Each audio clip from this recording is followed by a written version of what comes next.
Hello everyone, I'm Saket Bajpayee, Director of Prayas Physics Classes, Dehradun. Welcome students, welcome to the second part of the 10th lecture of Laws of Motion.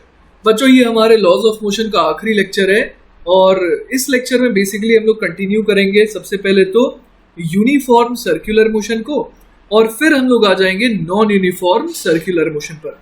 तो चलिए continue करते हुए हम लोग अगला सवाल देखते हैं। A particle of mass m is suspended from a ceiling through a string of length capital L. The particle moves in a horizontal circle of radius small r. Find, अब यहाँ पर सवाल के देखिए दो पार्ट्स हैं, the speed of the particle and the tension in the string. तो देखिए बच्चों बेसिकली बोला ये जा रहा है कि एक पार्टिकल है ना, जैसे यहाँ पर एक पार्टिकल दिखाया गया है और ये एक थ्रेड के थ्रू बंधा हुआ है सीलिंग से और इस स्ट्रिंग की जो लेंथ है वो L है और ये जो पार्टिकल है ना ये एक्चुअली हॉरिजॉन्टल सर्कल में घूम रहा है। मतलब कि नीचे ऐसा नहीं है कि जमीन है, लेकिन फिर भी ये क्या कर रहा है, ये हॉरिजॉन्टल सर्कल में घूम रहा है लगातार। साथ ही अपने को ये दिया है कि रेडियस जो है वो r है। अब अपने को स्पीड बतानी है ना, ये बेसिकली यूनिफॉर्म सर्कुलर मोशन कर रहा है और जो सर्कल है वो बेसिकली हॉरिजॉन्टल प्लेन में बन रहा है। ठीक है, तो आई होप कि आप इमेजिन कर पा रहे होंगे। आपको ये इमेजिन करना है इसमें बेसिकली कि वाई एक्सिस के लॉन्ग, मैं वाई एक्सिस किसे कह रहा हूँ, देखिए ये हो गया वाई एक्सिस जो वर्टिकल है और ये हो गया एक्स एक्सिस जो कि हॉरिजॉन्टल है। तो बच्चों हमारे को ये नजर आ रहा है कि ये वाई एक्सिस के लॉन्ग तो मूव ही नहीं कर रहा है ये पार्टिकल, इसका मतलब वाई एक्सिस के लॉन्ग इस पर नेट फोर्स कितना होगा, 0 होगा, राइट। तो हम लोग यहाँ पर इस डायग्राम में कह सकते हैं कि अगर ये एंगल थीटा है ना, तो इसका मतलब ये स्ट्रिंग जो है वो वर्टिकल के साथ कितना एंगल बना रही है, थीटा बना रही है। तो देखिए बच्चों अगर मैं टेंशन का ये जो कॉस थीटा कंपोनेंट है उसे देखो है ना, टी का कॉस ऑफ थीटा कंपोनेंट, तो उसे क्या करना चाहिए, इट शुड बैलेंस mg। तो I can write T cos theta has to be equal to mg। इसके अलावा मैं क्या देख सकता हूं यहाँ पर कि टेंशन का जो साइन थीटा कंपोनेंट है, आप सोच सकते हैं कि ये टेंशन का साइन थीटा कंपोनेंट जो है वो कर क्या रहा है, बेसिकली ये इसे रिक्वायर्ड सेंट्रीपिटल फोर्स प्रोवाइड कर रहा है। तो इस पर्टिकुलर केस में जो सेंट्रीपिटल फोर्स की रिक्वायरमेंट है उसको फुलफिल कौन कर रहा है, T sine theta. So I can write T sine theta as M V square upon small R. Clear ये बात। तो अब देखिए पहले पार्ट में हमसे क्या पूछा था, the speed of the particle. तो यहां पर हम लोग क्या बोल सकते हैं कि अगर दोनों को डिवाइड कर दे तो I will get tan of theta और वो कितना आ जाएगा, tan थीटा आ जाएगा v square upon r into G. तो यहां से देखिए मेरे पास v की वैल्यू कितनी आ जाएगी, v की वैल्यू आ जाएगी under the root of r into G into tan of theta. तो यही हो जाएगा बच्चों हमारे पहले पार्ट का जवाब। ठीक है, तो अब आ जाते हैं हम लोग दूसरे पार्ट में। दूसरे पार्ट में देखिए क्या पूछा गया है, the tension in the string, मतलब अब हमारे को टेंशन निकालना है। ठीक है, तो बच्चों यहां पर देखिए कि टेंशन की वैल्यू कितनी आ जा रही है, ये आ जा रही है mg upon cos of theta. लेकिन सवाल में तो अपने को कॉस थीटा नहीं दिया हुआ है ना, तो कॉस थीटा हम लोग कैसे निकाल सकते हैं, कॉस थीटा हम लोग निकाल सकते हैं by finding base upon hypotenuse, है ना। तो बेस कितना हो जाएगा, बेस हो जाएगा यहाँ पर under the root of L का स्क्वायर माइनस आर का स्क्वायर, है ना, पाइथागोरस थ्योरम से। तो हमारे को यह समझ में आ रहा है कि कॉस ऑफ थीटा की वैल्यू बेसिकली हो जाएगी बेस अपॉन हाइपोटेनस, जो कि हो जाएगा under the root of L square minus R square divided by hypotenuse जो कि है एल। ठीक है, और साथ ही साथ हम लोगों ने पिछले पार्ट में भी क्या निकाला था, हम लोगों ने पिछले पार्ट में v निकाला था जो कि आया था under the root of R G tan theta. तो वहां पर के लिए भी हम लोग एक बार टैन थीटा देख लेते हैं कि कितना फाइनली भर सकते हैं। tan थीटा हो जाएगा r अपॉन, मतलब परपेंडिकुलर अपॉन बेस, मतलब r divided by under the root of l square minus r square. ठीक है, तो अब एक काम करते हैं हम लोग टेंशन की वैल्यू सबसे पहले लिख देते हैं। टेंशन हो जाएगा mg अपॉन कॉस थीटा, तो ये हो जाएगा mg into l divided by under the root of l square minus r square. इसके अलावा बच्चों जो हम लोगों ने v बराबर क्या निकाला था, under the root of r into G into tan of theta. तो वहां पर अभी हम लोग एक काम कर सकते हैं, टैन थीटा की वैल्यू पुट कर सकते हैं। तो v बराबर कितना आ जाएगा, v बराबर बेसिकली अपने पास आ जाएगा, रेडियस जो है वो कितना था, स्मॉल r, है ना, और ये रहा g, और tan थीटा हो जाएगा r upon under the root of l square minus r square. तो आप देख सकते हैं यहां पर कि v बराबर कितना आ गया, v बराबर हमारे पास आ जाएगा r multiplied by root of g divided by l square minus r square की पावर 1/4, है ना। तो बच्चों यही हो जाएगा हमारा फाइनल आंसर। तो बच्चों जैसा कि सवाल में लिखा है कि इस सेटअप को क्या कहते हैं, कोनिकल पेंडुलम, है ना। तो ये जो कोनिकल पेंडुलम है बेसिकली इसमें क्या होता है कि जो पार्टिकल है वो हॉरिजॉन्टल प्लेन में सर्कुलर मोशन करता है, ठीक है। चलिए बच्चों, तो नेक्स्ट सवाल देखते हैं। अगला सवाल है, a cylindrical bucket filled with water is whirled around in a vertical circle of radius small r. What can be the minimum speed at the top of the path if the water does not fall out from the bucket? If it continues with this speed, what normal contact force the bucket exerts on the water at the lowest point of the path?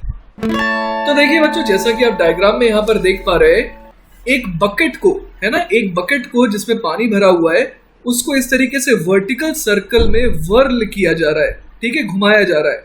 और देखिए ये इंसान खुश है क्योंकि इसके ऊपर पानी नहीं गिर रहा है।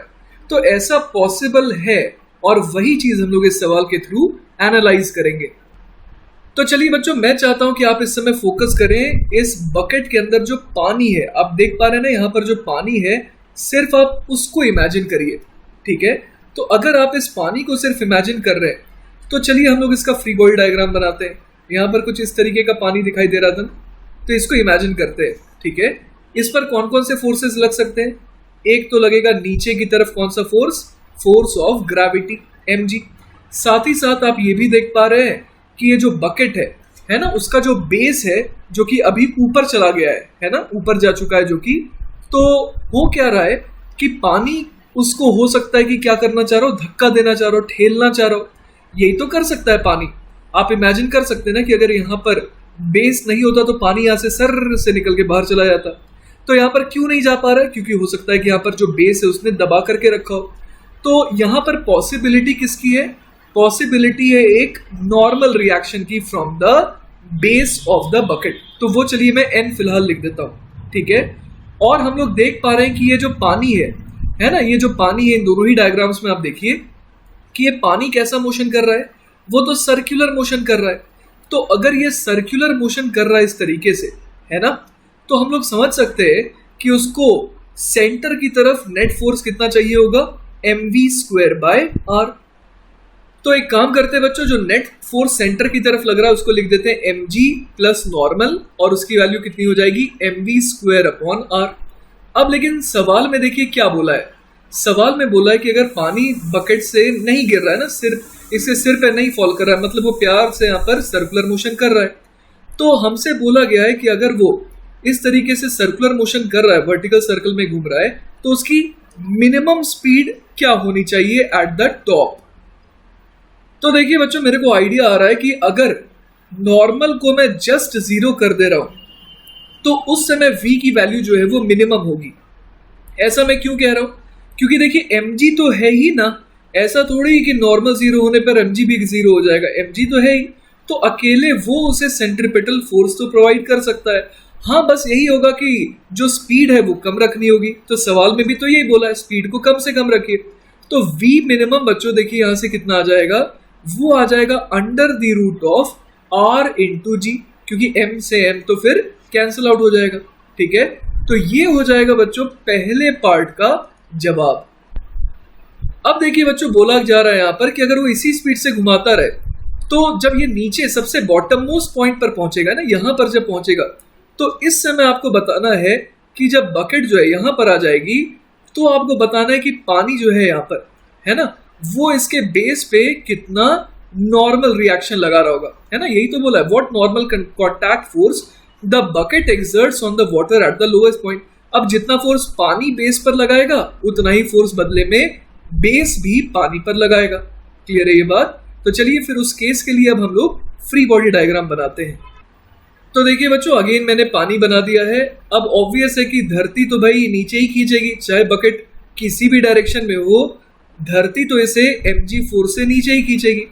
अब जो आप समझ पा रहे होंगे कि बेस बकेट का यहां पर है ना, यहां पर बकेट का बेस है, तो अब जो है ये पानी पर फोर्स लगाएगा ऊपर की तरफ।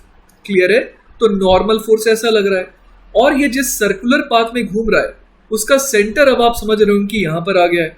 तो हम लोग यहाँ पर क्या इक्वेशन लिख सकते हैं? We can write net force towards the centre will be N minus M G, और वो कितने के बराबर हो जाएगा? M V square by R. पर सवाल में बोला है कि आपको ये v जो है ये वही v रखना है जो अभी अभी हम लोगों ने निकाला था। देखिए यही तो बोला, if it continues with this speed. ठीक है, तो हमें क्या लेना है यहाँ पर? हमें M V minimum square by R की वैल्यू लेनी है एम जी के बराबर। ठीक है ना, तो यहां पर मैं M V square by R की वैल्यू को एम जी लिख देता हूं। तो यहां से देखिए नॉर्मल बड़े आराम से कितना आ गया? वो आ गया ट्वाइस ऑफ एम जी, और यही हमारा फाइनल आंसर है। चलिए बच्चों, तो नेक्स्ट सवाल देखते हैं। अगला सवाल है, figure shows a rod of length L pivoted near an end which is made to rotate in a horizontal plane with a constant angular speed. A ball of mass m is suspended by a string also of length capital L from the other end of the rod. If the angle made by the string with the vertical is theta, find the angular speed of the rotation. तो देखिए बच्चों, यहाँ पर क्या setup है? यहाँ पर हम लोग देख पा रहे हैं कि एक रॉड है, और रॉड के एक एंड से अटैच्ड है ये थ्रेड, और थ्रेड से अटैच्ड है एक बॉब। तो बेसिकली ये पूरा का पूरा जो सेटअप है ना, इसी तरीके का दिखते हुए ये क्या कर रहा है? सर्कुलर मोशन कर रहा है। मैं आपको दिखाता हूं कि ये जो रॉड की टिप है और ये जो मास m का पार्टिकल है ये किन सर्कल्स में घूम रहे हैं। तो ये देखिए बच्चों, ये कुछ इस तरीके से घूम रहे हैं ना। ये जो मास m है ये इस तरीके से बड़े वाले सर्कल में घूम रहा है। ठीक है, तो अपना फोकस जो है बेसिकली किस पर है? अपना फोकस जो है वो इस बॉब के ऊपर है। ठीक है, तो जैसा कि अपने को सवाल में दिया है कि बॉल का मास m है ना, और एंगल जो है वो कितना है? थीटा है। तो चलिए हम लोग एक काम करते हैं, इस बॉब m का फ्री बॉडी डायग्राम बनाते हैं।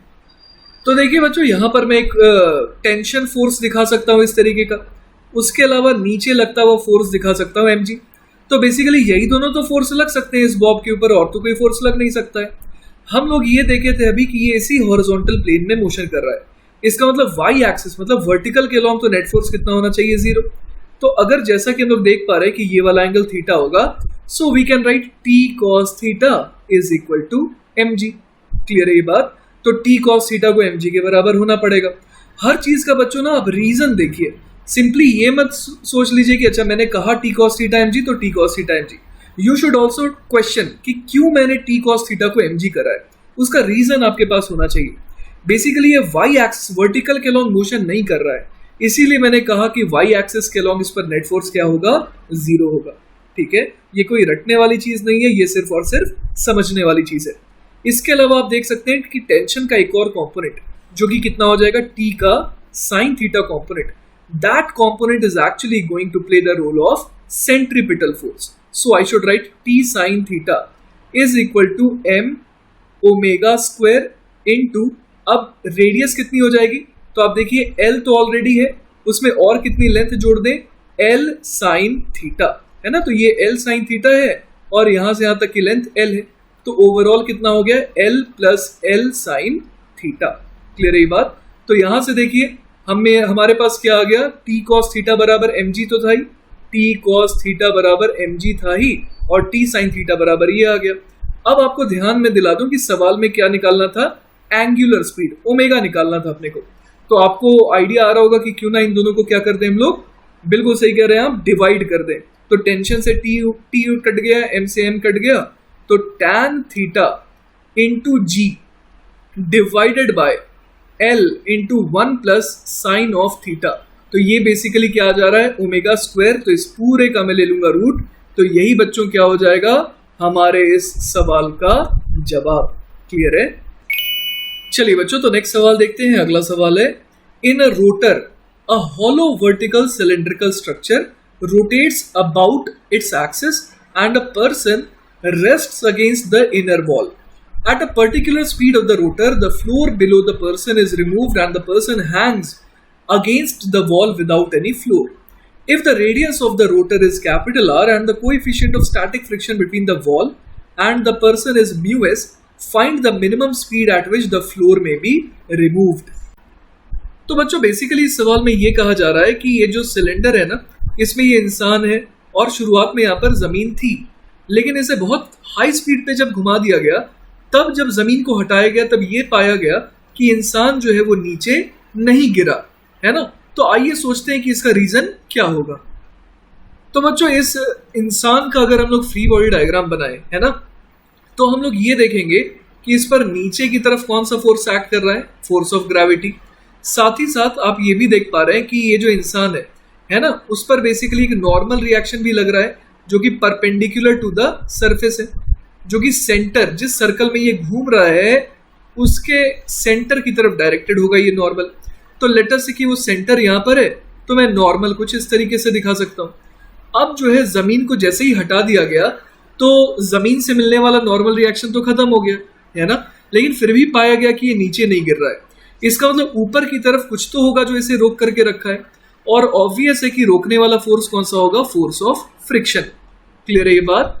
तो हम लोग यहाँ पर देख पा रहे हैं कि अपने से बोला गया है कि मिनिमम स्पीड क्या होगी एट विच द फ्लोर में बी रिमूव्ड, है ना। तो हम लोग यहाँ पर बोल सकते हैं कि F should be equal to m into G. एक इक्वेशन तो ये हो गई।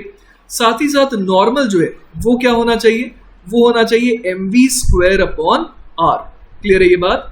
तो अब हमारे को ये समझ में आ रहा है कि अपने को मिनिमम स्पीड रखनी है ना, स्पीड शुड बी मिनिमम। तो बच्चों आप समझने की ये बात कोशिश करिए कि v की वो मिनिमम वैल्यू है ना, जब v जो है बहुत कम रहेगा, है ना, तब नॉर्मल की वैल्यू जो है वो भी क्या रहेगी, मिनिमम रहेगी। अब कम नॉर्मल होते हुए भी फ्रिक्शन जो है वो जस्ट क्या करे, सपोर्ट कर दे इसे। इसका मतलब हम लोग क्या बोल देंगे कि फ्रिक्शन उस समय कैसा लगेगा, स्टैटिक लगेगा, लिमिटिंग लगेगा, है ना, लिमिटिंग फ्रिक्शन लगेगा। तो mu S into N should be equal to M into G. यही तो फ्रिक्शन की कौन सी वैल्यू होगी, फ्रिक्शन की मैक्सिमम वैल्यू। ठीक है, तो यहां पर हम लोग बोल सकते हैं कि mu S multiplied by normal के बदले आ जाएगा M V minimum square upon R should be equal to M into G. तो मास से मास कैंसिल आउट हो गया, तो यहां पर अपने पास क्या आ गया, V minimum should be equal to under the root of RG upon mu s। Clear है बात। तो इस सवाल को आइए हम लोग समझने की कोशिश करते हैं कि हम लोगों ने करा क्या। हमने वो मिनिमम स्पीड निकाली जिस स्पीड पे क्या हो सकता है कि अगर आप जमीन को हटा भी दें तो भी ये चिपका रहे। आप सोचते हैं कि इससे ज्यादा स्पीड पर क्या होगा। अगर आप स्पीड को इससे ज्यादा रखेंगे तो नॉर्मल रिएक्शन जो इसे मिल रहा है ना, वो क्या होगा, वो और भी ज्यादा बढ़ता जाएगा। तो नॉर्मल रिएक्शन अगर बढ़ जाएगा तो हम लोग समझ रहे हैं कि उस केस में म्यू इंटू एन जो है वो तो और भी ज्यादा हो जाएगा, मतलब अवेलेबल फ्रिक्शन जो है वो और भी ज्यादा हो जाएगा। तो उस समय हम लोग देख पा रहे हैं कि फ्रिक्शन की रिक्वायरमेंट तो सिर्फ कितनी है, mg की है, तो उस समय अवेलेबल फ्रिक्शन और ज्यादा हो जाएगा। ठीक है, तो यहां पर स्टैटिक फ्रिक्शन की वैल्यू से काम चल जाएगा। अभी कौन सी वैल्यू यूज कर रहे हैं हम लोग इस केस में, जब स्पीड मिनिमम है, उस केस में हम लोग स्टैटिक फ्रिक्शन की मैक्सिमम वैल्यू यूज कर रहे हैं। पर अगर ज्यादा स्पीड रखेंगे तो हम लोग को स्टैटिक फ्रिक्शन की मैक्सिमम वैल्यू की जरूरत नहीं पड़ेगी, कुछ कम वैल्यू से भी काम चल जाएगा, क्योंकि हमें फ्रिक्शन कितना चाहिए, mg। ऑलराइट बच्चों, ये सेंसेशन आपने फील करा होगा जब आप मान लीजिए कि ऐसे झूलों वगैरह पर बैठते हैं ना, जैसे कि एसएल वर्ल्ड हो गया और भी बहुत अच्छे अच्छे ऐसे जो किंगडम्स हैं जहां पर आप जब जाते होंगे तो वहां पर इस तरीके के राइड्स होते हैं, है ना, जिसमें कि वो आपको इस तरीके से गोल गोल घुमाते हैं ना, इस तरीके से चेयर्स होते हैं जिसमें आप बैठते हैं और ये गोल गोल घूमता है बहुत हाई स्पीड पे। तो आप फील करते होंगे कि आप जो है चेयर के सीट के को बहुत जोर से प्रेस कर रहे होते हैं उस समय जब ये बहुत हाई स्पीड पे घूमता है ना।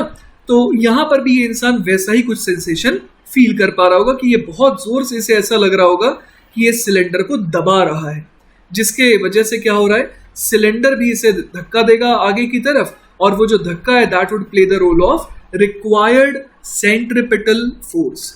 चलिए बच्चों, तो नेक्स्ट सवाल है, a metal ring of mass small m and radius capital R is placed on a smooth horizontal table and is set rotating about its own axis in such a way that each part of the ring moves with a speed v. Find the tension in the ring. चलिए तो बच्चों पहले मैं आपको दिखाता हूँ Tom and Jerry के Tom की एक फोटो। देखिए जब वो इस तरीके से दोनों बार्स को पकड़ करके है तो आप ये फील कर पा रहे होंगे कि कितना तनाव उसकी हाथों में फील हो रहा होगा, है ना। There must be a lot of tension force in his hands.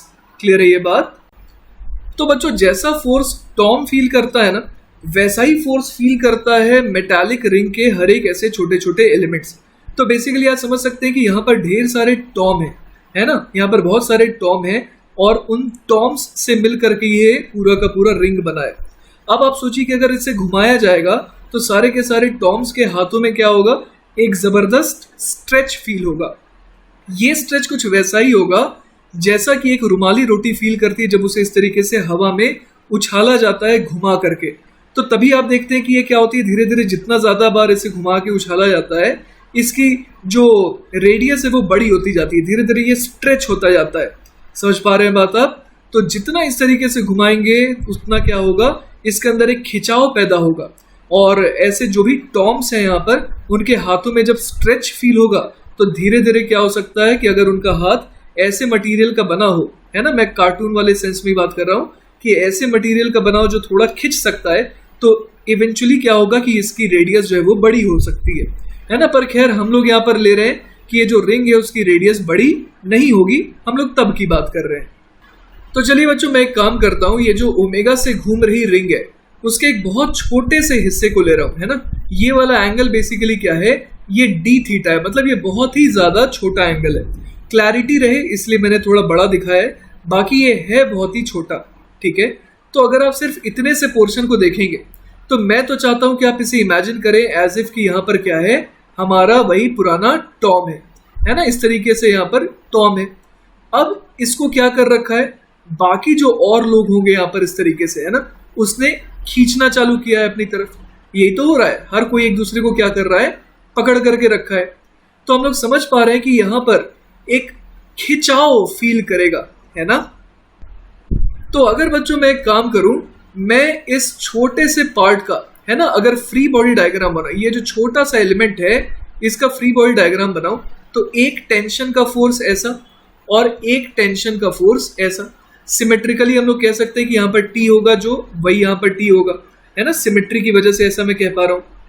साथ ही साथ बिल्कुल यहाँ पर एंगुलर बाइसेक्टर के अलॉन्ग में समझ सकता हूँ कि ये एंगल कितना होगा, डी थीटा बाई 2 और ये डी थीटा बाई 2 हो जाएगा। अब एक काम कर सकते हैं हम लोग यहाँ पर, एक मान लीजिए मैं इस लाइन के, है ना, इस एंगुलर बाइसेक्टर के परपेंडिकुलर डायरेक्शन में एक लाइन ड्रॉ कर रहा हूँ, ठीक है ना। ये वाला एंगल निकालना है अब अपने को। तो आप समझ पा रहे हो कि अगर ये डी थीटा बाई 2 है तो इस एंगल को भी डी थीटा बाई 2 होना पड़ेगा, तो ये भी एंगल हो जाएगा डी थीटा अपॉन 2। और इसी तरीके से हम लोग कह सकते हैं कि यहाँ पर भी टेंशन का वही कॉम्पोनेंट हो जाएगा, कौन सा, T cos D theta upon 2। तो बच क्या गया, टेंशन का नीचे वाला component T sine D theta by 2 और इधर भी आ गया कौन सा component, T sine D theta by 2। अब आप देख पा रहे हैं कि टेंशन का जो कॉस वाला कंपोनेंट है वो तो कैंसिल आउट हो जा रहा है ना, एक दूसरे को ये दोनों कैंसिल आउट कर रहे हैं, लेकिन बच क्या जा रहा है, नीचे की तरफ 2t sign D theta upon 2। तो बच्चों जैसा मैंने आपको कहा था कि एलिमेंट है बहुत छोटा, तो उसी एलिमेंट को मैं यहाँ पर दिखा रहा हूँ। तो हम लोग ऐसा देख पा रहे हैं कि इस पर नेट क्या लग रहा है, नीचे की तरफ फोर्स कितना, 2t sign D theta upon 2 लग रहा है। अब सोचिए बच्चों कि ये वाला फोर्स क्या कर रहा है, यहाँ पर जो एलिमेंट है उसका मास लेटर से कि डीएम है ना, इस एलिमेंट का मास कितना मैं बोल रहा हूँ, डीएम बोल रहा हूँ। तो हम लोग डीएम निकाल सकते हैं। आप ऐसे सोचिए कि 2 पाई आर लेंथ का मास कितना है, m, तो ये वाली लेंथ कितनी हो जाएगी, रेडियस r है, तो हम लोग जानते हैं आर्क लेंथ की वैल्यू होती है r इंटू एंगल, तो यहाँ पर एंगल तो डी थीटा है, तो r डी थीटा का मास कितना हो जाएगा यूनिटरी मेथड से, वो हो जाएगा m divided by 2 pi r into R D theta, right. तो यही किसका रोल प्ले करेगा, यही रोल प्ले करेगा डी एम का। क्लियर है ये बात? तो यहां पर हम लोग बोल सकते हैं कि D M is equal to M into D theta upon 2 pi, क्योंकि r से तो r कैंसिल आउट हो गया, तो ये dm हो गया। तो जो नीचे की तरफ फोर्स है ना, ये बेसिकली किसका रोल प्ले कर रहा है, ये रोल प्ले कर रहा है बेसिकली सेंट्रीपेटल फोर्स का। है ना। तो this force should be equal to dm into omega square R, clear है ये बात, या फिर dm into V square upon R, right. तो यहां पर हम लोग लिख देंगे कि dm into V square upon R centripetal force has to be equal to कितना, तो ये हो जाएगा 2t और आगे क्या था sine D theta by 2, sine of D theta upon 2। अब आपको याद होगा कि हम लोग जब स्मॉल एंगल लेते हैं तो sine of something is that angle itself in radian. तो dm की वैल्यू भर दीजिए m d theta upon 2 pi, फिर आ जाएगा v square upon r is equal to 2 times t into D theta upon 2। तो यहां से देखिए d थीटा से d थीटा कैंसिल आउट, 2 से 2 कैंसिल आउट हो गया, तो बच क्या गया हमारे पास, यहां पर हमारे पास आ जाएगा tension is equal to mv square upon 2 pi r, है ना। चलिए बच्चों, तो अब हम लोग आ जाते हैं नॉन यूनिफॉर्म सर्कुलर मोशन में। इसमें क्या होगा कि स्पीड जो है वो लगातार चेंज होती जाएगी, है ना। जैसे कि अगर मान लीजिए कि इसको एक टेंजेंशियल फोर्स मिले in the direction of its velocity, let us से कि इसी डायरेक्शन में ft मिले, फोर्स टेंजेंशियल, और साथ ही साथ सेंटर की तरफ इसे मिले f सेंट्रीपिटल, तो हम लोग समझ सकते हैं कि इस पर लगने वाला जो नेट फोर्स है वो कुछ ऐसा हो जाएगा, है ना। This will be the f net, है ना। और f नेट को हम लोग क्या लिख सकते हैं, under the root of F C का स्क्वायर प्लस एफ टी का स्क्वायर, है ना। अगर ऐसा होगा, एफ टी की डायरेक्शन ये रही तो स्पीड बढ़ेगी, और एफ टी की अगर एक और डायरेक्शन पॉसिबल है नीचे की तरफ, अगर इस डायरेक्शन में हुआ तो क्या होगा, स्पीड इसकी घटेगी, क्योंकि हम लोगों ने क्या माना है कि ये जो पार्टिकल है ये एंटी क्लॉकवाइज सेंस में घूम रहा है, क्लियर है ये बात। तो ये है नॉन यूनिफॉर्म सर्कुलर मोशन, जिसमें स्पीड भी क्या हो सकती है, चेंज हो सकती है। तो इसी से रिलेटेड एक सवाल देखते हैं हम लोग, जिसमें फ्रिक्शन भी इन्वॉल्व है। तो देखते हैं क्या सवाल कहना चाह रहा है। A car goes on a horizontal circular road of radius capital R, the speed increasing at a constant rate dv upon dt equal to a, the friction coefficient between the road and the tire is mu, find the speed at which the car will skid। तो बच्चों ये सवाल मुझे बहुत ही अच्छा लगता है। आपको ऐसे समझना है कि जब एक कार होती है ना, इस तरीके से मान लीजिए कार है, कार जो है वो जब एक सड़क पर रहती है तो वो किस पे डिपेंड करती है आगे जाने के लिए, वो डिपेंड करती है सिर्फ और सिर्फ on the force of friction. अगर फ्रिक्शन नहीं हुआ तो आप कितना भी पेट्रोल डाल दीजिए अपनी कार में, वो नहीं चल सकती है, क्लियर है ये बात। तो ये जो कार चलती है आगे, वो चलाने का काम करता है फ्रिक्शन। अब आप सोच रहे हो कि पेट्रोल क्या करता है, पेट्रोल काम करता है चक्कों को घुमाने का, है ना। उसका बस एक ही काम होता है कि वो टायर्स को घुमा सके। अब टायर घूमती रहेगी, लेकिन अगर जमीन फ्रिक्शन लेस रही तो वो इसको आगे धक्का नहीं दे सकती है, क्लियर है ये बात। तो हम लोग पहले तो ये समझ लें कि अगर कोई कार है और वो horizontal circular road of radius R में घूम रही है और साथ ही साथ उसकी स्पीड भी बढ़ रही है, तो इसे गोल घुमाने का काम जो कि सेंट्रीपिटल फोर्स करता है, साथ ही साथ इसकी स्पीड को बढ़ाने का काम जो कि टेंजेंशियल फोर्स करता है। ये दोनों काम कौन करेगा, ये दोनों काम इकलौता फ्रिक्शन ही कर सकता है, क्योंकि mg और नॉर्मल ये दोनों तो किस डायरेक्शन में लग रहे हैं, वर्टिकल डायरेक्शन में। तो हॉरिजॉन्टल डायरेक्शन में सिर्फ और सिर्फ एक ही फोर्स संभव है, और वो है फोर्स ऑफ फ्रिक्शन। तो बहुत इंपॉर्टेंट स्टेटमेंट है ये कि the force of friction is the only horizontal force present and it is going to play the role of both F tangential as well as F centripetal, ठीक है। तो यहां पर हम लोग क्या लिख सकते हैं कि F is equal to under the root of F T square plus F C square, clear है। अब हमें पता है कि फ्रिक्शन की मैक्सिमम वैल्यू कितनी हो सकती है, वो हो सकती है म्यू इंटू एन, है ना। सवाल में एक बार देख लेते हैं कि अपने को फ्रिक्शन कोएफिशिएंट म्यू दिया हुआ है, तो म्यू इंटू एन, और हमारे को पता है कि नॉर्मल रिएक्शन है ना, वो कितना हो जाएगा mg के बराबर, क्योंकि कार जो है उस पर एक फोर्स नीचे की तरफ mg लग रहा है, ऊपर की तरफ नॉर्मल लग रहा है, वर्टिकल की अगर बात करें तो इसका मतलब n की वैल्यू किसके बराबर है, mg के बराबर, क्योंकि कार उड़ तो रही नहीं है, वो तो जमीन पर ही है। तो यहाँ हम लोग लिख देंगे म्यू इंटू mg, और म्यू इंटू mg जो है वो क्या है, बेसिकली वो फ्रिक्शन की मैक्सिमम वैल्यू पॉसिबल है, और वो क्या हो जाएगी अंडर द रूट ऑफ, है ना, टेंजेंशियल फोर्स अपने को दिया हुआ है कितना, वो है मास इंटू एक्सेलरेशन, है ना। यहाँ पर ये जो a है वो क्या है, वो है dv बाई dt, अब ये जो dv बाई dt है वो बेसिकली है rate of change of speed. बहुत ध्यान से देखिएगा, यहां पर जो dv बाई dt बराबर a है वो है rate of change of speed. Clear है ये बात? तो ये स्पीड का चेंज है, ये नेट एक्सेलरेशन नहीं है। ठीक है, तो यहां पर हम लोग क्या लिख सकते हैं, ft के बदले मैंने लिख दिया ma और उसका स्क्वायर करना है प्लस fc का स्क्वायर, है ना। तो सेंट्रीपिटल फोर्स होता है mv स्क्वायर अपॉन r। अब यहां पर जो v है ना, v जो है वो कौन सा होगा, v मैक्स होगा, क्योंकि हम लोग समझ रहे हैं कि जब फ्रिक्शन कैसा लगेगा, स्टैटिक की भी लिमिटिंग वैल्यू जब लगेगी, है ना, फ्रिक्शन की कौन सी वैल्यू लगेगी यहाँ पर, लिमिटिंग वैल्यू।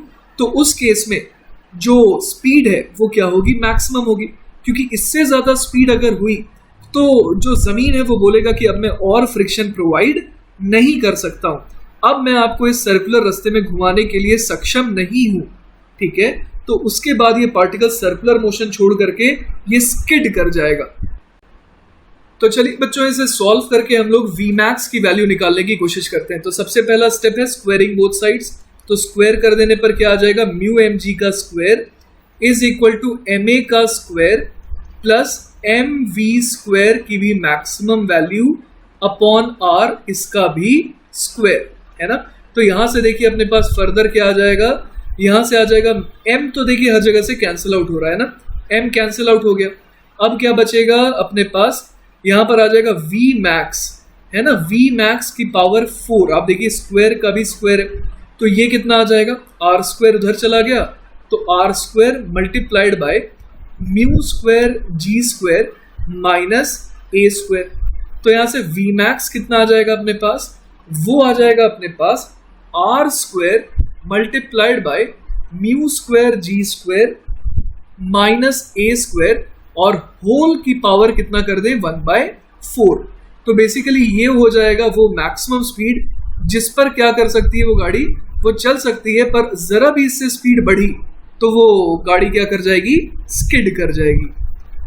और आई गेस आप समझ पा रहे हैं कि इससे ज्यादा स्पीड होने पर क्या होगा, जो डिमांड है फ्रिक्शन की वो और ज्यादा बढ़ जाएगी, पर हमने यहाँ पर मैक्सिमम फ्रिक्शन यूज कर लिया, अब और फ्रिक्शन तो है नहीं, तो इसीलिए इस बार इसकी डिमांड को फुलफिल नहीं किया जा सकता है और ये सर्कुलर मोशन नहीं कर पाएगी, और ये फिर क्या होगा, स्किडिंग विल हैपन। चलिए बच्चों, तो नेक्स्ट सवाल देखते हैं। अगला सवाल है, a simple pendulum is constructed by attaching a bob of mass m to a string of length l fixed at its upper end. The bob oscillates in a vertical circle. It is found that the speed of bob is v when the string makes an angle theta with the vertical. Find the tension in the string at this instant. तो बच्चों देखिए, आपकी मदद के लिए already यहाँ पर free body diagram बनाया गया है इस बॉब का, है ना। ये जो बॉब है इसकी स्पीड बेसिकली बोली गई है कि वो v है ना, जब ये एंगल कितना बना रहा है, थीटा बना रहा है। अब इसकी स्पीड जो है ना, लेट अस से कि इस पर्टिकुलर डायरेक्शन में। अब हम लोग यहाँ पर देख सकते हैं कि इस पर बॉब पर और कौन सा फोर्स लग सकता है, एक तो फोर्स लग सकता है टेंशन का, है ना। ये जो धागा है वो इसे खींचेगा सेंटर की तरफ, यहाँ की तरफ। तो इस सवाल में आप जरा देखिए एक चीज कि जब हम लोग फ्री बॉडी डायग्राम बना रहे हैं तो इस बार टेंशन और mg cos थीटा ये दोनों फोर्सेस एक्ट कर रहे हैं किस डायरेक्शन में, ये दोनों फोर्सेस एक्ट कर रहे हैं रेडियल डायरेक्शन में। टेंशन एक्ट कर रहा है रेडियली इनवर्ड डायरेक्शन में और mg cos थीटा एक्ट कर रहा है रेडियली आउटवर्ड डायरेक्शन में। तो नेट सेंट्रीपिटल फोर्स हम लोग क्या लिख सकते हैं, tension minus mg cos of theta is equal to mv square upon radius, तो लेंथ l हो जाएगा, है ना। तो mv स्क्वायर अपॉन l। तो यहां पर टेंशन देखिए कितना आ गया, mg cos of theta plus mv square by l, और यही बच्चों हमारा फाइनल आंसर भी हो गया। तो देखिए कितने आराम से हमारा आंसर निकल गया। लेकिन बच्चों मुझे पता है कि आपको कंफ्यूजन हो रहा होगा, क्योंकि मैंने आज वर्टिकल सर्कुलर मोशन भी पढ़ाया आपको। वहां पर तो मैंने आपको क्या कहा था, वहां पर मैंने आपको कहा था कि टेंशन का जो ये ऊपर वाला कंपोनेंट है टेंशन का cos थीटा, उसको mg के बराबर कर दीजिए। लेकिन इस बार मैंने क्या कहा कि इस बार mg का cos थीटा कर दीजिए और t minus mg cos theta बराबर mv स्क्वायर बाय l हो जाएगा। तो बेसिकली बच्चों आप बिल्कुल बेसिक से चलिए और समझिए कि क्या फर्क है दोनों फॉर्मूलों में। जब हम लोग टेंशन का cos थीटा ले रहे थे, है ना। टेंशन का जब हम लोग cos थीटा ले रहे थे और उसको mg के बराबर कर रहे थे, उस समय क्या हो रहा था कि पार्टिकल सिर्फ और सिर्फ हॉरिजॉन्टल सर्कल में घूम रहा था। लेकिन क्या इस बार ये पार्टिकल हॉरिजॉन्टल सर्कल में घूम रहा है? नहीं, अगले पल देखिए ये थोड़ा नीचे भी जा रहा है। तो इसीलिए इसका मोशन जो है हम लोग नहीं कह सकते कि ये सिर्फ हॉरिजॉन्टल प्लेन में है। ये हॉरिजॉन्टल प्लेन में नहीं रह रहा है, ये वर्टिकल डायरेक्शन में भी मोशन कर रहा है। तो इसीलिए हमें ये देखना होगा इस बार कि फोर्स जो है उसको रेडियल डायरेक्शन में तोड़ेंगे तो ज्यादा सही रहेगा, है ना। mg का cos थीटा जो है वो रेडियली आउटवर्ड डायरेक्शन में और टेंशन जो है वो रेडियल इनवर्ड डायरेक्शन में, और ये दोनों नेट मिलकर के क्या बन रहे हैं? Centripetal force. अब आपको लग रहा होगा कि mg sin थीटा क्या कर रहा है। तो mg sin थीटा जो है ना बच्चों, वो बेसिकली यहाँ पर इसे टेंजेंशियल फोर्स प्रोवाइड कर रहा है, क्योंकि अगर इसकी डायरेक्शन इस समय ऐसी है ना, बॉब जो है मान लीजिए उसकी डायरेक्शन इस समय टेंजेंशियल डायरेक्शन में v है इस तरीके से, तो हम लोग समझ सकते हैं कि चूंकि mg sin थीटा v के अलॉन्ग है तो उसकी अगले मोमेंट पर स्पीड बढ़ेगी, और इसीलिए जब वो इस पोजीशन पर आता है तो उसकी स्पीड क्या हो जाती है? सबसे मैक्सिमम हो जाती है। क्लियर है बात। और वही अगर पेंडुलम इस डायरेक्शन में जा रहा होता तो ये mg sin थीटा उसकी स्पीड को कम करना चाहता, जिसकी वजह से किसी एक एंगल पर जाकर के ये क्या होता है? एक मोमेंट के लिए रुकता जरूर। ठीक है ना। चलिए बच्चों, तो अब हम लोग आ जाते हैं इस लेक्चर के आखिरी टॉपिक पर, जो कि है सेंट्रीफ्यूगल फोर्स। बच्चों हम लोगों ने स्यूडो फोर्स के बारे में तो पढ़ रखा है, तो बेसिकली सेंट्रीफ्यूगल फोर्स जो है ना वो भी एक काइंड ऑफ स्यूडो फोर्स ही है ना। आइए इसके बारे में थोड़ा पढ़ते हैं। Although centripetal force is centre directed, ये तो हम लोग जानते हैं, an occupant inside a rotating system seems to experience an outward force. ये आप सोच सकते हैं कि जब आप कार ड्राइव कर रहे हो और सडनली एक टर्न ले रहे होते हैं तो आप एक बाहर की तरफ फोर्स फील करते हैं, है ना। जैसे कि मान लीजिए कि आप बहुत तेजी से कार चला रहे हैं एक सर्कुलर ट्रैक पे, और पीछे आपका दोस्त बैठा है, और जो राइट वाला दरवाजा है ना, जैसे आप मान लीजिए कि इस सर्कुलर ट्रैक पे जा रहे हैं और पीछे यहाँ पर जो दरवाजा है ना, वो मान लीजिए कि लूज है और आपने अपने दोस्त को यहाँ बैठा रखा है। तो अगर आप बहुत तेजी से शार्प टर्न ले रहे हैं इस तरीके से, तो आप समझ सकते हैं कि आपका दोस्त जो है बाहर की तरफ गिर सकता है ना। तो यही यहाँ पर लिखा है कि although centripetal force is a centre directed an occupant inside a rotating system seems to experience an outward force, this apparent outward force is called centrifugal force, है ना। यहाँ देखिए वर्ड लिखा है अपैरेंट, मतलब वो सचमुच में एग्जिस्ट वो फोर्स नहीं करता है। तो फिर आप कहेंगे कि भाई उसे गिराने वाला कौन है, तो मैं आऊंगा, वहां तक भी आऊंगा धीरे धीरे। तो चलिए यहाँ पर देखते हैं हम लोग सेंट्रीफ्यूगल का मतलब क्या होता है। सेंटर फ्लीइंग या फिर away from the centre. In the case of the whirling can, है ना, जैसे कि यहाँ पर हम लोग देख पा रहे हैं कि गोल गोल घुमाया जा रहा है एक कैन को, है ना। It is a common misconception to believe that a centrifugal force pulls outwards on the can, है ना।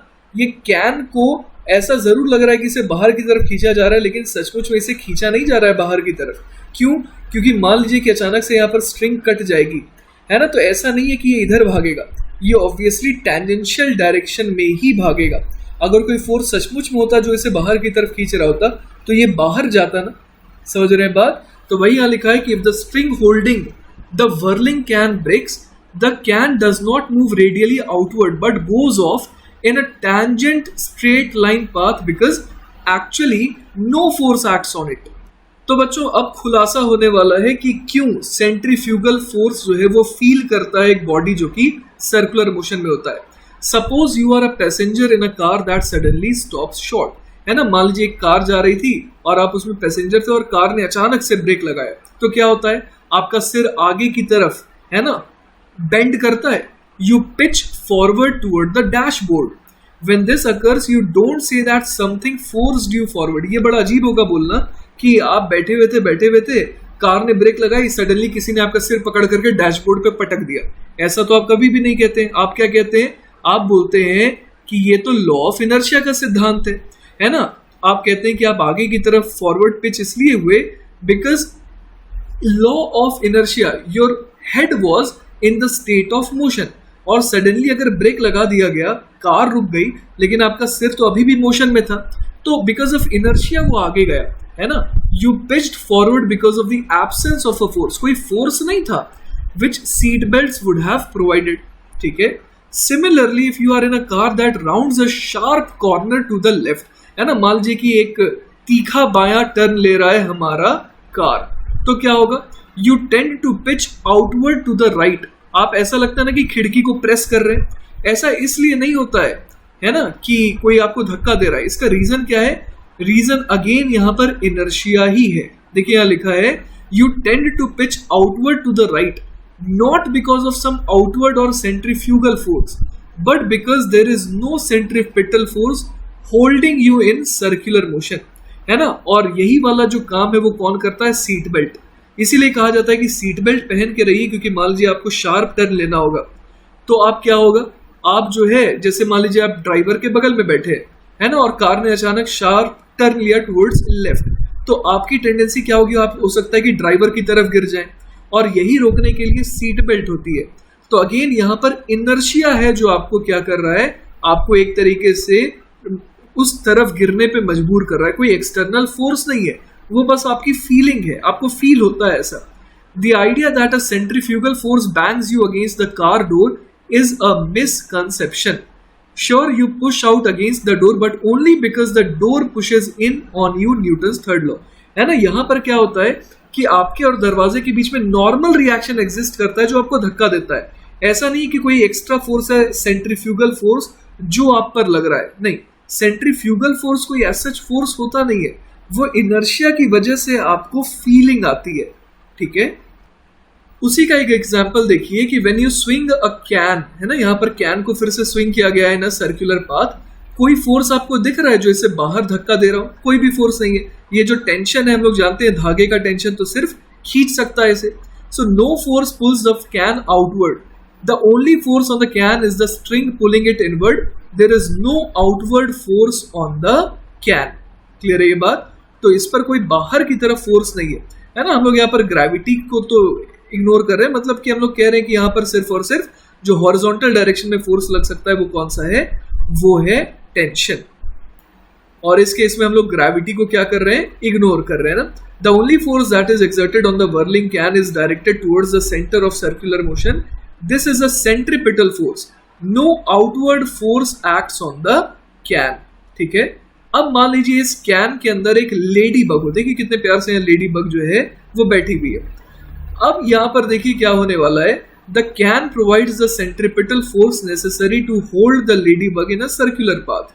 तो ये बेसिकली कैन का जो बेस है वो इस लेडी बग पर नॉर्मल रिएक्शन लगा रहा है टुवर्ड्स द सेंटर, है ना, तो उसकी वजह से ये सर्कुलर मोशन कर रहा है।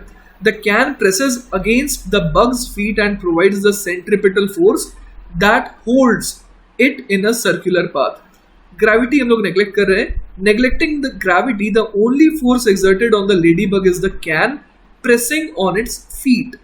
From our outside stationary frame of reference, we see no centrifugal force exerted on the ladybug, just as no centrifugal force banged us against the car door. हम लोग नॉर्मली देख पा रहे हैं, जब हम लोग इनर्शियल फ्रेम से देख रहे हैं तो हमें कोई एक्स्ट्रा सेंट्रीफ्यूगल फोर्स तो दिखाई नहीं दे रहा है ना। तो the centrifugal force is actually क्या है, ये एक तरीके से एक इफेक्ट है, ये जो है ये रियल फोर्स नहीं है ना। तो वही लिखा, the centrifugal force effect is caused not by a real force. ध्यान से सुनिएगा, ये बहुत इंपॉर्टेंट लाइन है। The centrifugal force effect is caused not by a real force but by inertia. और कौन सा inertia, the tendency of the moving object to follow a straight line path.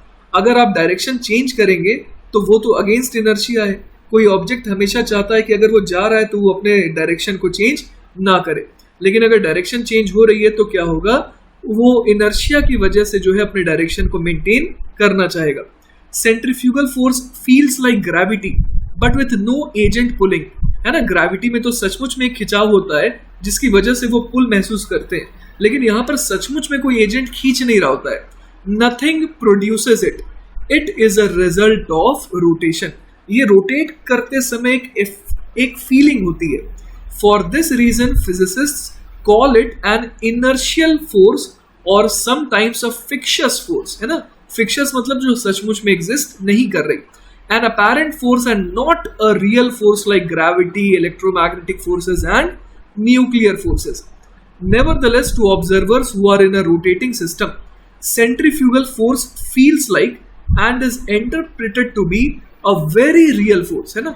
एक सचमुच में जो कार के अंदर बैठा आदमी है जो गोल घूम रहा है, वो तो कहेगा भाई कि मुझे तो एक फोर्स फील हो रहा है ना।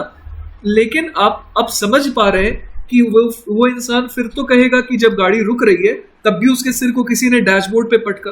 तो ये उसी तरीके से क्या है, इनर्शिया का एक एग्जाम्पल है।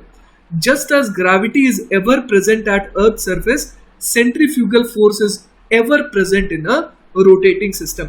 हमेशा रोटेटिंग फ्रेम में, है ना, जो इंसान रोटेट कर रहा है हमेशा वो कहेगा कि उसको एक सेंट्रीफ्यूगल फोर्स फील हो रहा है, पर उसका रीजन क्या है, इनर्शिया ऑफ डायरेक्शन। चलिए बच्चों, तो अब तक तो हम लोगों ने एक क्वालिटेटिव डिस्कशन करा है अबाउट द सेंट्रीफ्यूगल फोर्स। अब हम लोग बात करते हैं कि एग्जैक्टली उसको हम लोग अप्लाई कैसे करेंगे। तो आप देखिए कि मान लीजिए हमारे पास एक केबिन है, और ये जो केबिन है ये एक्सिस के अबाउट क्या कर रहा है, घूम रहा है with N angular velocity omega. अब यहाँ पर एक इंसान भी बैठा है और यहाँ पर एक ब्लॉक भी रखा है, ये दोनों आमने सामने है, और ये जो फ्लोर है ना और ये जो बॉक्स है ये सफिशिएंटली रफ है सच दैट कि देयर इज नो स्लिपिंग। तो इसका मतलब ये हो गया कि इस केबिन के साथ साथ ये बॉक्स भी घूम रहा है और ये इंसान भी लगातार घूमता जा रहा है। ठीक है, अब मान लीजिए मैं सबसे पहले क्या कर रहा हूँ, मैं इस बॉक्स को एनालाइज कर रहा हूँ फ्रॉम ग्राउंड फ्रेम। तो मुझे क्या दिख रहा है, मुझे तो सिंपली ऐसा नजर आ रहा है कि ये जो बॉक्स है ये कैसा मोशन कर रहा है, ये जो बॉक्स है ये सिंपली सर्कुलर मोशन कर रहा है ना, मुझे तो यही नजर आ रहा है। क्लियर है ये बात। तो मैं क्या बोल दूंगा, मैं बोल दूंगा कि देखिए नॉर्मल और mg है ना, जैसे कि मैं अगर यहाँ पर नॉर्मल फोर्स दिखाऊं तो नॉर्मल फोर्स हो जाएगा वर्टिकली अपवर्ड डायरेक्शन में और mg हो जाएगा वर्टिकली डाउनवर्ड डायरेक्शन में। तो ये दोनों तो चलिए एक दूसरे को कैंसिल आउट कर रहे हैं, और साथ ही साथ आप देख पा रहे हैं कि ये जो दीवार है ना, उसके भी कांटेक्ट में ये बॉक्स नहीं है। तो इसका मतलब एक ही फोर्स हो सकता है, that is force of friction, है ना। जो फोर्स ऑफ फ्रिक्शन है वही इसे क्या कर सकता है, रिक्वायर्ड सेंट्रीपिटल फोर्स प्रोवाइड कर सकता है। तो अगर मास ऑफ द बॉक्स है m, तो मैं क्या लिख सकता हूं, F should be equal to m omega square multiplied by जो रेडियल डिस्टेंस है स्मॉल r। अब मान लीजिए कि मैं चला गया इस केबिन के अंदर और मैं बैठ गया यहाँ पर। अब मैं ऑब्जर्व कर रहा हूँ इसी बॉक्स को, है ना। तो मैंने ये तो देख लिया था कि इस पर फ्रिक्शन फोर्स एक्ट कर रहा है इस तरीके से टुवर्ड्स द सेंटर, साथ ही साथ ऊपर की तरफ एक्ट कर रहा है नॉर्मल और नीचे की तरफ एक्ट कर रहा है mg। पर बच्चों अब मैं थोड़ा हैरान हो गया, क्योंकि मेरे नजरिए में तो बॉक्स यहाँ पर रखा हुआ है और मैं भी इसके साथ लगातार घूमता जा रहा हूँ, तो मुझे ऐसा लग ही नहीं रहा है कि ये बॉक्स घूम रहा है। मुझे तो ऐसा लग रहा है कि मेरे सामने हमेशा बॉक्स था और मेरे सामने ही हमेशा बॉक्स है। मतलब मेरे नजरिए में बॉक्स जो है वो तो रुका हुआ है, पर मैंने तो ये देखा था कि इस पर तो फ्रिक्शन फोर्स एक्ट कर रहा है। तो अब मेरे को समझ में नहीं आ रहा है कि कहाँ गलती हो रही है। तो बच्चों आपको समझ में जरूर आ रहा होगा कि गलती कहाँ पर हो रही है। बेसिकली मैं अब ऑब्जर्व कर रहा हूँ इसे एक्सेलरेटेड फ्रेम से, क्योंकि ये जो मोशन है मेरा, है ना, ये कैसा है, सर्कुलर मोशन है। भले ही यूनिफॉर्म सर्कुलर मोशन है मेरा, पर वो भी तो एक्सेलरेटेड मोशन हुआ ना। तो गलती यहां हो गई कि मैं नॉन इनर्शियल फ्रेम से ऑब्जर्व करने लगा, जहां से न्यूटन लॉज वैलिड नहीं होते। तो मजबूरन मुझे क्या करना पड़ेगा, मुझे लगाना पड़ेगा एक स्यूडो फोर्स। और बच्चों यहाँ पर जिस स्यूडो फोर्स की अपने को जरूरत है वो कहलाता है सेंट्रीफ्यूगल फोर्स। क्लियर है। तो यहाँ पर हम लोग देख पा रहे हैं कि ये जो बॉक्स है ना वो मेरे रेस्पेक्ट में रुका हुआ है, तो मुझे क्या लगाना पड़ेगा, इस पर एक सेंट्रीफ्यूगल फोर्स। और जैसा कि नाम सजेस्ट कर रहा है ये रेडियली आउटवर्ड डायरेक्शन में लगेगा। ठीक है, और इसका मैग्नीट्यूड किसके बराबर हो जाएगा, इसका मैग्नीट्यूड हो जाएगा m ओमेगा स्क्वायर r के बराबर। यहाँ पर ओमेगा हम लोग क्या ले रहे हैं, ओमेगा हम लोग ले रहे हैं इस इंसान की एंगुलर वेलोसिटी।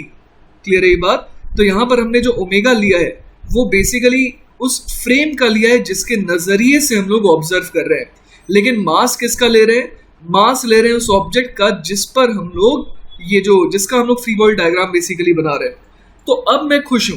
क्यों खुश हूं, क्योंकि मुझे ये समझ में आ रहा है कि अगर फ्रिक्शन एक्ट कर रहा है तो उसको काउंटर करने के लिए एक फोर्स और अब मैं बोल सकता हूं जो कि है m ओमेगा स्क्वायर r, जिसकी वजह से क्या हो रहा है कि ये जो ब्लॉक है ये मेरे नजरिए में स्टेशनरी है। क्लियर है ये बात। तो बच्चों अगेन मैं आपको रिवाइज करा देता हूं, मेरे नजरिए में क्या था, ये बॉक्स जो है वो स्टेशनरी था, पर इस पर लग रहा था एक force of friction towards the centre, है ना। इस पॉइंट की तरफ, इसको मैं सेंटर कह रहा हूं, इसकी तरफ एक फोर्स लग रहा था। अब मुझे समझ में नहीं आ रहा था कि भाई ये जो फोर्स है ये तो अनबैलेंस्ड हो गया, तो गलती कहाँ है। तो मैंने रियलाइज करा कि मैं खुद ही गलत फ्रेम में बैठा हूं, मैं नॉन इनर्शियल फ्रेम में बैठा हूं जहां से न्यूटन लॉज वैलिड नहीं है। तो मुझे क्या मजबूरन लगाना पड़ेगा, मुझे लगाना पड़ेगा सेंट्रीफ्यूगल फोर्स, जो कि मैंने जब लगा दिया तो अब मुझे सारी की सारी पिक्चर समझ में आ रही है। ऑलराइट बच्चों, एक बहुत इंपॉर्टेंट बात है, वो ये है कि centrifugal force is a sufficient pseudo force only if we are analysing the particles at rest in a uniformly rotating frame. है ना, अगर जैसा पिछला एग्जांपल था उसमें वो जो बॉक्स था वो रुका हुआ था with respect to that observer, तो हम लोग स्यूडो फोर्स लगा दिए। और स्यूडो फोर्स क्या था, वो था बेसिकली सेंट्रीफ्यूगल फोर्स, जिसका मैग्नीट्यूड सेंट्रीपिटल फोर्स के ही बराबर आता है, लेकिन डायरेक्शन क्या हो जाती है, रेडियली आउटवर्ड। ठीक है, तो यहां पर क्या हो रहा है कि हम लोग क्या लगा देते हैं, एक स्यूडो फोर्स लगा देते हैं अगर पार्टिकल क्या हो, रेस्ट पे हो with respect to that observer. लेकिन if we analyze the motion of a particle that moves in the rotating frame, मतलब उस रोटेटिंग फ्रेम के नजरिए से भी क्या कर रहा है, वो मूव कर रहा है, we may have to assume other pseudo forces together with the centrifugal force. उस समय सेंट्रीफ्यूगल फोर्स अकेले सफिशिएंट नहीं होगा, और भी कुछ वैरायटी के स्यूडो फोर्सेस होते हैं जिनको हमें शामिल करना पड़ेगा, and such forces are called the Coriolis forces. अब ये जो कोरियोलिस फोर्सेस होते हैं, they are actually perpendicular to the velocity of the particle and also perpendicular to the axis of rotation of the frame। ठीक है, तो IIT के syllabus में कोरियोलिस फोर्स जो है वो नहीं है, बाकी आप थोड़ा बहुत इसके ऊपर जानकारी हासिल कर सकते हैं अपनी क्यूरियोसिटी को फुलफिल करने के लिए। लेकिन हाँ, आप ये मान के चलिए कि स्यूडो फोर्स अगर आपको समझ में आ गया जो कि सेंट्रीफ्यूगल वाला है, तो भी काम आपका चल जाएगा। Once again, we emphasize that all these pseudo forces, centrifugal or Coriolis, are needed only if the working frame is rotating. ठीक है? If we work from an inertial frame, there is no need to apply any pseudo force. चलिए बच्चों, तो next सवाल देखते हैं। अगला सवाल है, a table with smooth horizontal surface is turning at an angular speed omega about its axis. A groove is made on the surface along a radius and a particle is gently placed inside the groove at a distance small a from the center. Find the speed of the particle as its distance from the center becomes capital L. तो देखिए बच्चों, यहाँ पर ये जो table है ना, वो गोल गोल घूम रहा है अबाउट z एक्सिस। ठीक है, और यहाँ पर एक पार्टिकल को रख दिया गया था at a distance small A from the centre. अब इसके घूमने की वजह से क्या हो रहा है, ये जो है बाहर की तरफ छिटकता हुआ जा रहा है ना, बाहर की तरफ ये जा रहा है बेसिकली, क्योंकि यहाँ पर एक ग्रूव बना दिया गया था और जिसके अलोंग ये जा सकता है बाहर की तरफ। तो हमसे बोला गया है कि इसकी स्पीड बताने as a function of its distance, है ना, मतलब कि जब इसकी डिस्टेंस जो है बेसिकली एल हो जाएगी तब हमारे को इसकी स्पीड बतानी है। ठीक है ना, तो देखिए इसका मोशन है बड़ा कॉम्प्लिकेटेड, क्योंकि ये रेडियली आउटवर्ड डायरेक्शन में भी जा रहा है और साथ ही साथ ये घूम भी रहा है, मतलब इसका पाथ जो है थोड़ा स्पाइरल टाइप होगा। तो अपने को स्पीड निकालने का कोई आसान तरीका सोचना होगा, है ना। तो हम लोग आसान तरीका ऐसे सोच सकते हैं कि मान लीजिए एक इंसान है जो लगातार इसकी तरफ देख रहा है ना, और अगर वो लगातार इसकी तरफ देखना चाहता है तो उसको भी क्या करना होगा, इसी एंगुलर स्पीड से घूमना पड़ेगा। अब उस इंसान के नजरिए में सोचिए कि ये जो पार्टिकल है ना, ये पार्टिकल का मोशन कैसा होगा। उसके नजरिए में पार्टिकल सिर्फ और सिर्फ इस स्ट्रेट लाइन पाथ में जाता हुआ दिखाई देगा, क्योंकि ये जो पार्टिकल है वो जिस ओमेगा से घूम रहा है उसी ओमेगा से तो इंसान भी घूम रहा है, तो इस वजह से इंसान को इसका घूमता हुआ मोशन नजर नहीं आ रहा है। क्लियर है ये बात। लेकिन अब आप जानते हैं कि अगर इस इंसान के नजरिए से हम लोग बात कर रहे हैं, है ना, तो ये जो फ्रेम है इंसान का वो तो कैसा फ्रेम हो गया, रोटेटिंग फ्रेम हो गया, क्योंकि इंसान लगातार घूम रहा है, राइट। तो इंसान का फर्ज ये बनता है कि वो इस पार्टिकल पर क्या लगाएगा, सेंट्रीफ्यूगल फोर्स, जो कि किस डायरेक्शन में होगा, रेडियली आउटवर्ड डायरेक्शन में। तो ये कितना फोर्स लगाएगा उस पर, m omega square into x, है ना, x यहाँ पर रेडियल डिस्टेंस हो गई इसकी। तो अब हम लोग को ये बात समझ में आ रही है कि इस इंसान को ऐसा लग रहा है कि इस पार्टिकल पर कौन सा फोर्स एक्ट कर रहा है, रेडियली आउटवर्ड डायरेक्शन में जो फोर्स लग रहा है वो है m omega square into x. Clear है ये बात। तो उसके अलावा आप देखिए कि इंसान को इस पर्टिकुलर डायरेक्शन में, जिस डायरेक्शन में ये पार्टिकल जाता हुआ नजर आ रहा है, कोई और फोर्स नजर ही नहीं आ रहा है, क्योंकि mg और नॉर्मल है ना, ये दोनों कैसे एक्ट कर रहे हैं, जमीन की वजह से जो नॉर्मल लग रहा है वो वर्टिकली ऊपर लग रहा है, साथ ही साथ फोर्स ऑफ ग्रेविटी नीचे लग रहा है। क्लियर है ये बात। उसके अलावा ये जो ग्रूव है वो भी इस पर नॉर्मल रिएक्शन लगा रहा है, पर उस इंसान को जो है तो इसका मोशन सिर्फ और सिर्फ किस डायरेक्शन में नजर आ रहा है, रेडियली आउटवर्ड डायरेक्शन में। तो ये जो नॉर्मल फोर्सेस लग रहे हैं इस ग्रूव की वजह से, वो इस डायरेक्शन में तो एक्ट नहीं कर सकते हैं। तो हम लोग ये देख पा रहे हैं कि normal reaction from the walls of the groove वो भी जो है इस पर्टिकुलर डायरेक्शन के तो परपेंडिकुलर है ना। अब एक और फोर्स लगाना पड़ेगा, इसे एक और स्यूडो फोर्स लगाना पड़ेगा जो कि है कोरियोलिस फोर्स, पर उसका टेंशन हमें नहीं है क्योंकि वो हमने पढ़ा था कि वो वेलोसिटी के परपेंडिकुलर है, और हम लोग जो है इसकी वेलोसिटी के अलोंग फोर्सेस की बात कर रहे हैं। तो हमारे को ये समझ में आ रहा है कि इंसान के नजरिए में, है ना, इंसान के नजरिए में जो इकलौता फोर्स एक्ट करता हुआ नजर आ रहा है वो कौन सा है, वो फोर्स बेसिकली है सिर्फ और सिर्फ जो फोर्स जो इसे बाहर की तरफ ले जा रहा है वो है pseudo force, which is equal to m omega square x, जो कि है सेंट्रीफ्यूगल फोर्स। क्लियर है ये बात। और ये जो सेंट्रीफ्यूगल फोर्स है वो x पे डिपेंड कर रहा है ना, मतलब सेंट्रीफ्यूगल फोर्स कांस्टेंट नहीं है मैग्नीट्यूड में, वो भी लगातार क्या होता जा रहा है, वेरी करता जा रहा है विथ x। तो हम लोग एक काम कर सकते हैं यहाँ पर, इंसान के नजरिए में तो अब कैसा मोशन हो गया, ये स्ट्रेट लाइन मोशन हो गया, तो हम लोग यहाँ लिख सकते हैं v dv by d x into m, है ना, मास इंटू एक्सेलरेशन। ये क्या हो जाएगा, ये हो जाएगा m omega square into x. क्यों ऐसा मैंने लिखा, क्योंकि ये एक स्ट्रेट लाइन मोशन है और मैं वहां पर लिख सकता हूँ फोर्स बराबर मास इंटू एक्सेलरेशन, राइट। तो m से m देखिए कैंसिल आउट हो गया, तो बच क्या जाएगा यहाँ पर बच जाएगा v dv is equal to omega square x into d x. तो चलिए बच्चों इसे इंटीग्रेट कर देते हैं, जैसे कि यहाँ पर v dv है और यहाँ पर क्या है, ओमेगा स्क्वायर एक्स dx है। तो अगर मैं इंटीग्रेशन लगाऊं यहाँ पर, तो जब x की वैल्यू कितनी थी, a थी, तब स्पीड 0 थी। जब x की वैल्यू हो गई l, तब हमें स्पीड v निकालनी है। तो यहाँ से आ जाएगा v square upon 2 is equal to omega square x d x का इंटीग्रेशन हो जाएगा एक्स स्क्वायर बाई 2, और लिमिट भर देंगे तो ये हो जाएगा एल स्क्वायर माइनस ए स्क्वायर अपॉन 2।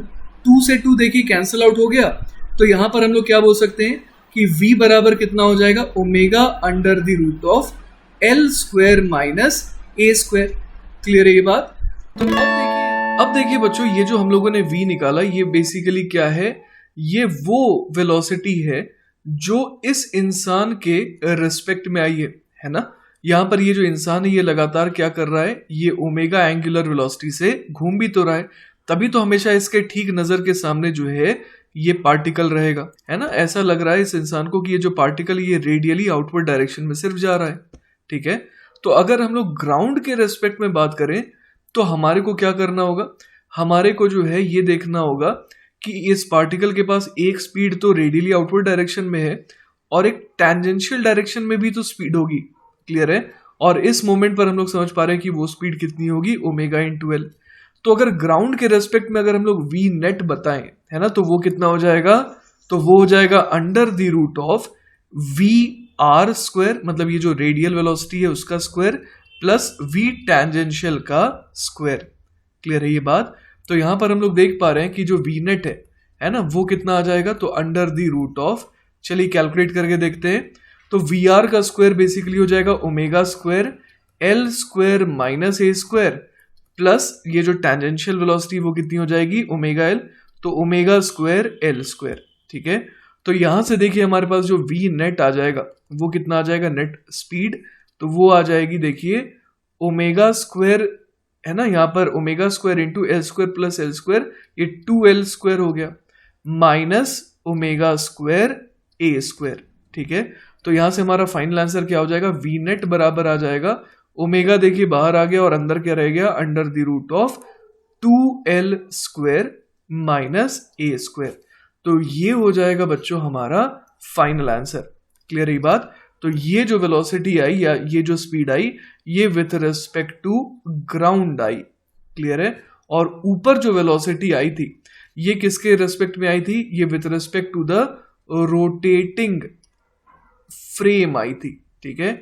इसी को हम लोगों ने क्या कह दिया था, वी आर, मतलब रेडियल डायरेक्शन में ये जो एक तरीके से आप समझिए कि ये जो रिलेटिव वेलोसिटी थी, क्लियर है ना। तो अगर ग्राउंड फ्रेम में वेलोसिटी चाहिए तो हमारे को इन दोनों वेलोसिटीज का क्या करना होगा, वेक्टर सम करना होगा, जो कि हम लोगों ने यहां पर कर दिया, ठीक है। तो this is our final answer. तो आई होप बच्चों कि आपको ये लेक्चर अच्छे से समझ में आया होगा। इन केस अगर कोई डाउट रह जाता है then feel free to contact me, I will be very happy to help you. Take care बच्चों, बाय बाय।